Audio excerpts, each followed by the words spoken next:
প্রিয় ছাত্রছাত্রীরা, আজকে আমি তোমাদেরকে এই ভিডিওর মাধ্যমে মাধ্যমিক 2025 সালের পরীক্ষার জন্য পড়াশোনার যে টেস্ট পেপার, সেই টেস্ট পেপার যে সমস্ত প্রশ্নগুলো দেওয়া হচ্ছে ভৌত বিজ্ঞানের 241 নম্বর পেজে, সেখানে বিভাগ ক, খ এবং গ এর যে প্রশ্নগুলো আছে এই তিনটে বিভাগের এমসিকিউ এবং এমসিকিউ টেস্টের প্রশ্ন, অর্থাৎ 1 নম্বর এবং 2 নম্বর প্রশ্নের প্রশ্ন, সেগুলো আমরা আলোচনা করবো আজকে এই ভিডিওর মাধ্যমে। তোমরা ভিডিওটা শুরু থেকে শেষ অবধি অবশ্যই দেখবে এবং চ্যানেলে যে নতুন থাকো অবশ্যই তোমরা চ্যানেলটাকে সাবস্ক্রাইব করে রাখবে পরবর্তী যে পেজগুলো আছে সেগুলোর প্রশ্ন উত্তর পাওয়ার জন্য। আর এই যে প্রশ্ন উত্তর পিডিএফ তোমরা পরবর্তীতে আমাদের টেলিগ্রাম চ্যানেল থেকে পেয়ে যাবে, ডেসক্রিপশনে লিঙ্ক দেওয়া হয়েছে, সেখান থেকে তোমরা টেলিগ্রাম চ্যানেলে যুক্ত হয়ে যাবে। তো আজকে আমরা 241 নম্বর পেজে আলোচনা করবো। সেখানে দেখো প্রথম যে এমসিকিউ টাইপ প্রশ্ন দেওয়া আছে বিভাগ ক অর্থাৎ গ্রুপ এর মধ্যে, সেখানে 15টা এমসিকিউ টাইপ প্রশ্ন দেওয়া আছে। 1.1 বলা হচ্ছে কোনটি জীবাশ্ম জ্বালানি নয়, সেটা হবে দেখো এখানে হলো অপশান এ অর্থাৎ গোবর গ্যাস। এরপরে প্রশ্ন যেটা দেখা হচ্ছে দেখো 1.2, সেখানে বলা হয়েছে যে 0 ডিগ্রি সেন্টিগ্রেড উষ্ণতায় 1 ATM চাপে 2 মোল হাইড্রোজেনের আয়তন, তো এটা তোমাদের হবে 44.8 লিটার। এরপরে আছে এসটিপিতে, এসটিপি বলতে যে উষ্ণতা বোঝায় তার মান নিকটতম পূর্ণ সংখ্যায়, এখানে হবে 273 কে অর্থাৎ অপশন ক এ। অর্থাৎ আবার প্রশ্ন পদার্থ ধাতুগুলির কোনটির প্রসারণ গুণাঙ্ক ন্যূনতম হওয়ায় এটা হওয়ায় হবে বিভিন্ন কাজে ব্যবহৃত হয়। তো এখানে তোমাদের যে অপশানগুলো আছে দেখো লোহা, তামা, জিঙ্ক এবং ইনভার, সেটা হবে তোমাদের এখানে অপশান ডি অর্থাৎ ইনভার। এরপরে আছে দন্ত চিকিৎসক মুখের মধ্যে দাঁত দেখতে ব্যবহার করেন অবতার লেন্স অর্থাৎ অপশান সি। এরপরে দেখো আচ্ছা সরি অবতার লেন্স না অবতার দর্পণ, অপশান এ অবতার দর্পণ। নেক্সট প্রশ্ন দেওয়া আছে দেখো আলোর প্রতিসরণের ক্ষেত্রে কাঁচ থেকে বায়ু মাধ্যমে যাওয়ার সময় আলোকরশ্মির আপতন কোণ 0 ডিগ্রি হলে বিচ্যুতি কোণ হবে, সেটাও 0 ডিগ্রি হবে অপশান এ। এরপরে আছে ফ্যারাডের সূত্র দুটি ব্যাখ্যা করে, এটা হবে কি তড়িৎ চুম্বকীয় আবেশ। এরপরে প্রশ্ন এই 88 যে পারমাণবিক ক্রমাঙ্ক RA 226, সেটা বলা হয় তেজস্ক্রিয় পরিবর্তনে 222 এবং 86 সেটা RNA পরিণত হয় নির্গত কণা হলো, এখান থেকে কোন কণাটা নির্গত হয় তারপরে এটা তৈরি হয়, এটা তোমাদের হবে কি আলফা কণা অপশান এ। এরপরে আছে কোনটি ক্ষার ধাতু নয়, এখানে দেখো কোনটি ক্ষার ধাতু নয় বলা হয়েছে, তো এটা তোমাদের হবে কি অপশান ডি অর্থাৎ AL। এরপরে দেখো প্রশ্ন বলা হয়েছে যে 1.10 দাগে, সেটা হচ্ছে যে কোনটির তড়িৎ পরিবহনের ক্ষমতা ন্যূনতম, এটা তোমাদের এখানে হবে অপশান ডি অর্থাৎ কঠিন KCl। এরপরে প্রশ্ন ভোল্টামিটারে অ্যাসিড মিশ্রিত জলের তড়িৎ বিশ্লেষণের সময় অ্যানোডে কি হয়, তো অ্যানোডে এখানে তোমাদের হবে জারণ ঘটে ও O2 মুক্ত হয়। এরপরে প্রশ্ন দেখো দেওয়া হচ্ছে সেটা হলো ফেরিক ক্লোরাইডে জলীয় দ্রবণে যা দিলে বাদামি অধক্ষেপ পড়ে সেই দ্রবণটি হলো অ্যামোনিয়া দ্রবণ, তাহলে অপশান বি হবে সঠিক উত্তর। এরপরে প্রশ্ন দেওয়া হচ্ছে যে কোন ধাতুটি ব্রোঞ্জ ও কাঁসা দুটিতেই আছে, সেটা হবে কি তামা অপশান সি। এরপরে আছে যে যন্ত্রের সাহায্যে যান্ত্রিক শক্তিকে তড়িৎ শক্তিতে পরিবর্তিত করা হয় সেটি হলো কি, এটা হবে ডায়নামো অপশান সি। 1.14 দাগের প্রশ্ন, এটা হবে অপশান সি, যে যন্ত্রের সাহায্যে যান্ত্রিক শক্তিকে তড়িৎ শক্তিতে পরিবর্তিত করা হয় সেটা হবে ডায়নামো। এরপর 1.15 দাগের প্রশ্নে বলা হয়েছে যে সমগণীয় শ্রেণীর যৌগগুলির মধ্যে আণবিক সংকেতের পার্থক্য হলো, সেটা হবে কি অপশান ডি। এখানে যে প্রশ্নগুলো ছিল এমসিকিউ টাইপের প্রশ্ন সেগুলো আলোচনা করলাম। এরপরে প্রশ্ন গ্রুপ বি, সেখানে দেওয়া 21টা প্রশ্ন আছে। 2 দাগে বলা আছে নিম্নলিখিত প্রশ্নের উত্তর দাও, বিকল্প প্রশ্নগুলি লক্ষণীয়। প্রথম প্রশ্ন বলা আছে বায়ুমণ্ডলের কোন স্তরে ঝড় মেঘ ও বৃষ্টি দেখা যায়, সেটা তোমরা এখানে লিখবে যে ট্রোপোস্ফিয়ার।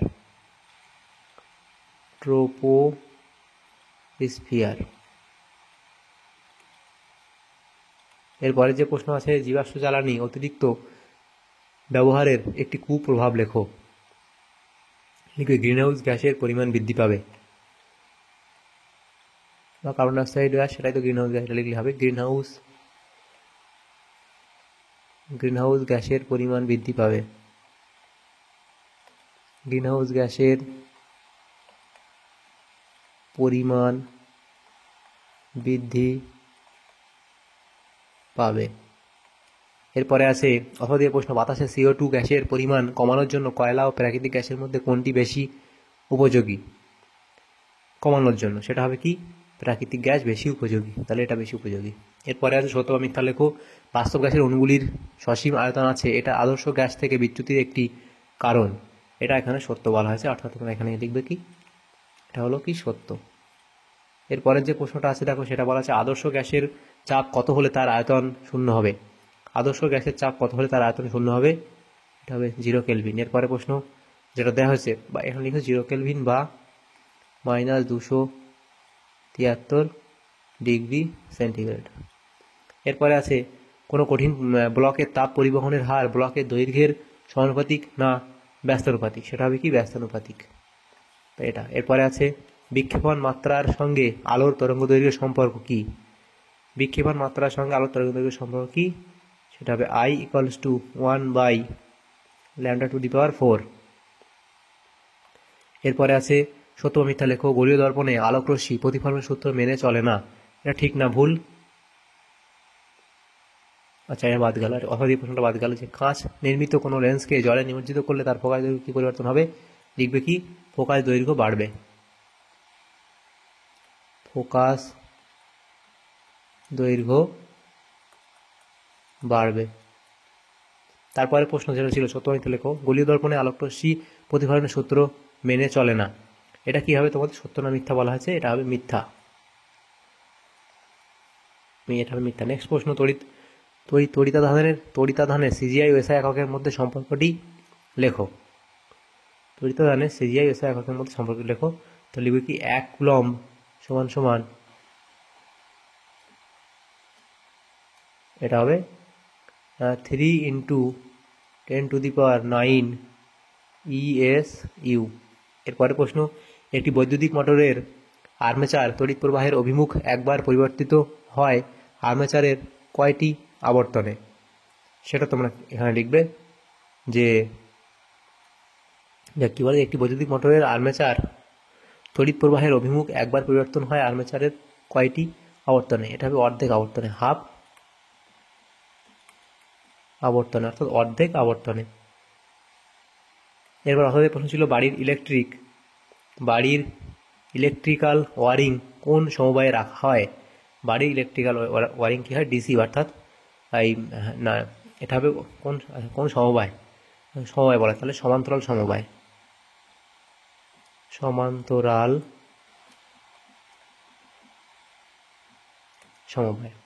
এরপরে তেজস্ক্রিয় ধাতব খনিতে কোন গ্যাস পাওয়া যায়। তেজস্ক্রিয় ধাতব খনিতে কোন গ্যাস পাওয়া যায়, সেটা হবে হিলিয়াম গ্যাস।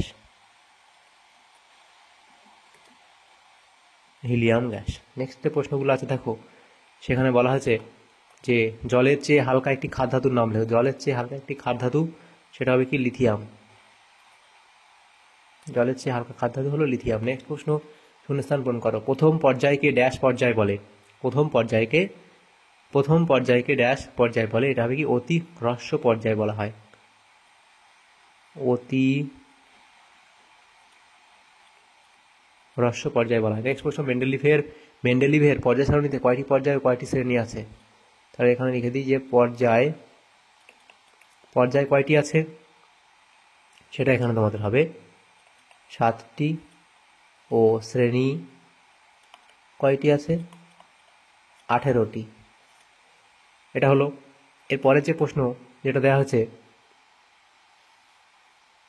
যে দুটি পরমাণুর ইলেকট্রন গ্রহণ বর্জনের মাধ্যমে যে বন্ধন সৃষ্টি হয় তাকে কি বলে, তাকে আয়নীয় বন্ধন বলা হয়, আয়নীয় বন্ধন। এরপরে প্রশ্ন পিটি তড়িৎদ্বারের সাহায্যে অলমায়িত জলের তড়িৎ বিশ্লেষণে অ্যানোডে সংঘটিত বিক্রিয়াটি লেখো। এখানে যে বিক্রিয়াটি হয় সেটা আমাদের লিখতে বলা আছে। তাহলে অ্যানোডের বিক্রিয়াটি কী হবে, 4OH মাইনাস, তারপরে -4E, সেখান থেকে আমাদের তৈরি হবে কি 4OH।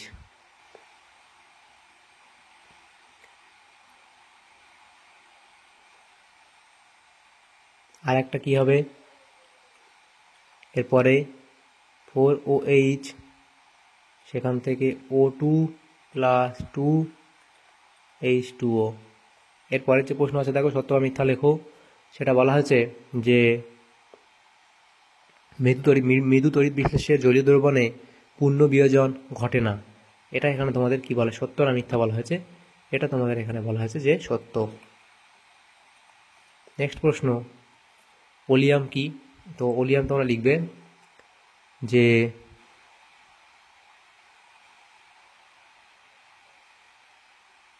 ধূমায়মান H2SO4 কে ওলিয়াম বলা হয়। তাহলে কি লিখবে? ধূমায়মান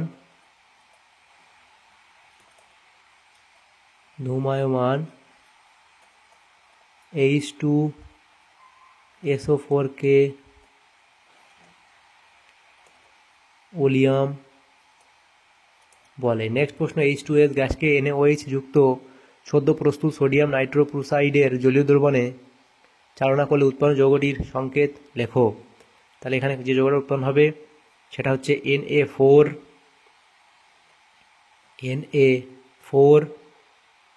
FeCN5 FeCN5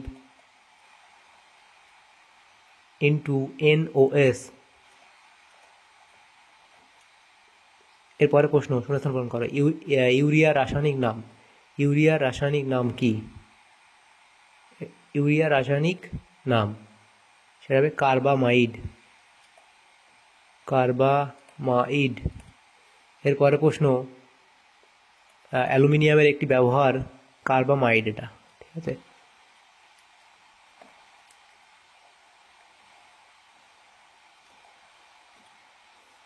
অ্যালুমিনিয়ামের একটি ব্যবহার লেখো। তাহলে অ্যালুমিনিয়াম ব্যবহার তোমরা জানো। অ্যালুমিনিয়াম কি তোমরা লিখবে? অ্যালুমিনিয়াম ব্যবহার গৃহস্থালির বাসনপত্র নির্মাণে। গৃহস্থালির বাসনপত্র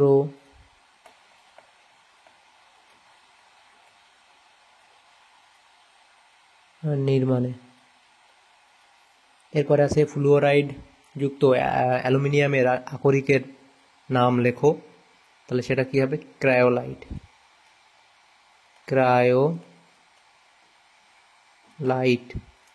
এরপরে আছে প্রোপানন এর গঠন সংকেত লেখো। প্রোপানন এর গঠন সংকেত হচ্ছে কি? প্রোপানন এর গঠন সংকেত হচ্ছে CH3COCH3। অতএব প্রশ্ন ছিল CH3CH2CH2CH3 এর সমবায়বের গঠন সংকেত লেখো। এর সমবায়বের গঠন সংকেত তোমরা লিখবে ভাবে যে CH3 সিঙ্গেল বন্ড CH3 এবং এখানে এই কার্বনের সাথে আর একটা বন্ড থাকবে CH3। এরপরে প্রশ্ন দেখো, ভোলার সর্বপ্রথম অজৈব যৌগ থেকে একটি জৈব যৌগ পরীক্ষাগারে প্রস্তুত করেন। আচ্ছা, সেটা হবে কি? জৈব যৌগটি কি হবে? সেটা হচ্ছে ইউরিয়া।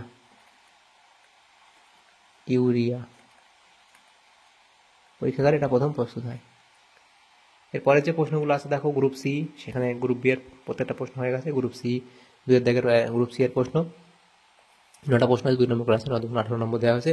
এগুলো নেক্সট পেজে আলোচনা করবো। এই প্রশ্ন উত্তরের PDF তোমরা পরবর্তীতে আমাদের টেলিগ্রাম চ্যানেল থেকে পেয়ে যাবে। ডেসক্রিপশনে লিঙ্ক আছে, টেলিগ্রাম চ্যানেলে যুক্ত হয়ে যাবে। তো প্রথম যে প্রশ্ন এখানে দেওয়া আছে দেখো, অতিবেগুনি রশ্মির প্রভাবে ওজোন স্তরের সৃষ্টি এবং ধ্বংসের উপযুক্ত রাসায়নিক বিক্রিয়া সহ আলোচনা করো। তো এটা দেখো, এর সৃষ্টি এবং এর ধ্বংস। বিশ্ব উষ্ণায়ন নিয়ন্ত্রণের 2টি উপায় লেখো। তো এখানে 3টে উপায় লেখা আছে, 2টো লিখবে।